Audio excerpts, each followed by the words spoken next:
저는 가끔 생각합니다. 이게 정말 제가 겪은 일이 맞나 하고요. 이혼 전문 변호사조차 10년 동안 이런 케이스는 처음 본다고 했으니까요. 지금도 그 사람은 저를 상대로 민사소송을 걸고 있습니다. 벌써 6번째 기각이지만요. 처음부터 이상한 결혼이었습니다. 그 사람은 저를 미친 듯이 쫓아다녔고 솔직히 외모는 제 스타일이 아니었습니다. 하지만 학벌, 집안, 직장 모든 게 완벽했죠. 당시 직장 생활로 지쳐있던 저는 결국 현실과 타협했습니다. 이 정도면 괜찮지 않을까. 그 선택이 제 인생에서 가장 큰 실수였습니다. 결혼 후 얼마 지나지 않아 알게 됐습니다. 그 사람은 대학원 시절부터 자신을 미혼이라고 속이고 다녔고 대기업에 입사한 뒤에도 같은 방식으로 여자를 만나고 있었습니다. 어느 날 한 여자가 저를 찾아왔습니다. 저기, 그 사람 아내분이세요? 그 순간 모든 퍼즐이 맞춰졌습니다. 하지만 더 충격적인 건 그 이유였습니다. 불륜을 들킨 그 사람이 한 말은 단 하나였습니다. 집은 내가 마련한 거니까 나가. 협박이었습니다. 그날 저는 깨달았습니다. 아, 이 사람은 사람을 사람으로 안 보는구나. 그리고 저는 결심했습니다. 이건 그냥 이혼으로 끝낼 일이 아니라고요. 저는 금융권에서 10년 일했습니다. 돈과 계약, 그리고 법의 구조를 누구보다 잘 알고 있었습니다. 그리고 그 지식을 처음으로 누군가를 무너뜨리는 데 쓰기로 했습니다. 그 사람이 집을 비운 날이었습니다. 저는 동사무소에 연락했고 직원들과 함께 집으로 들어갔습니다. 실거주 확인 시작하겠습니다.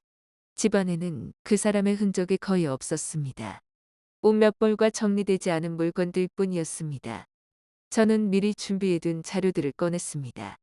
공과금 납부 내역, 관리비 기록, 그리고 실제 거주자가 저라는 증거들이었습니다. 직원은 집을 둘러본 뒤 말했습니다. 현재 이 주소지에 실거주하는 사람은 한 분으로 확인됩니다. 그날 이후 그 사람의 주민등록은 이 집에서 말소되었습니다.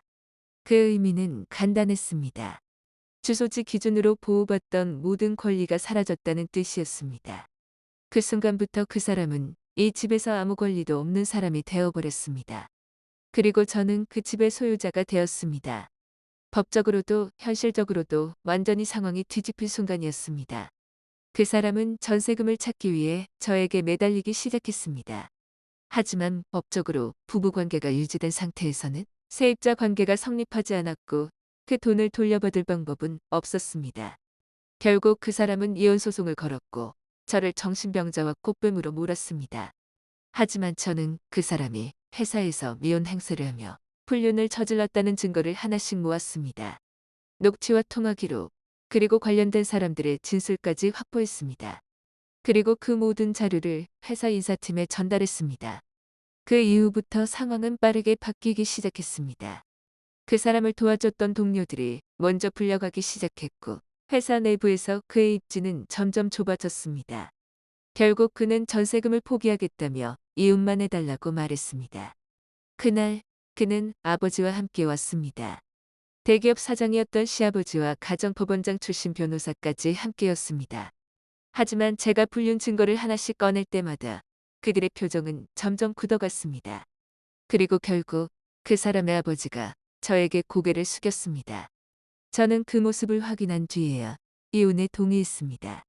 모든 게 끝났다고 생각했습니다. 집도 정리했고 이혼도 했고 이제 정말 완전히 끝이라고 생각했습니다. 그런데 어느 날 모르는 번호로 전화가 왔습니다.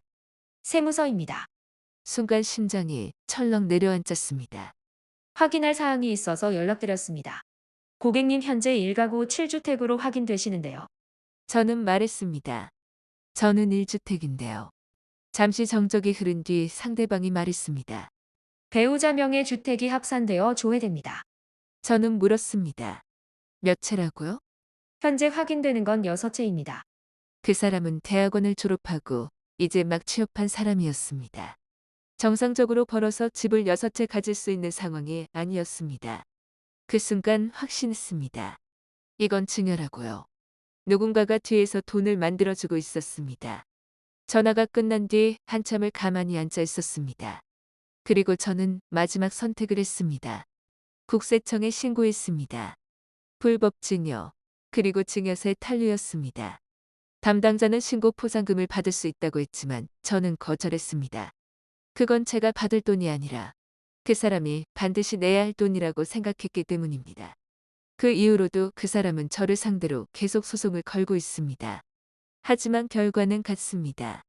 기각, 또 기각입니다. 지금은 회사에서도 사실상 밀려나 휴직 상태라고 들었습니다. 저는 그 사람을 동정하지 않습니다. 그는 좋은 집안과 학벌 속에서 온실 속 화초처럼 자랐고 저는 등록금을 벌어가며 버텨온 사람입니다. 저는 단 한 번도 이 싸움을 돈 때문에 한 적 없습니다. 그 사람이 사람을 어떻게 대해야 하는지 알게 해주고 싶었을 뿐입니다. 지금도 저를 원망하고 있겠죠? 하지만 한 가지만 말해주고 싶습니다. 당신이 저를 망가뜨리려 했던 그날 이미 당신 인생은 무너지기 시작했다는 거요.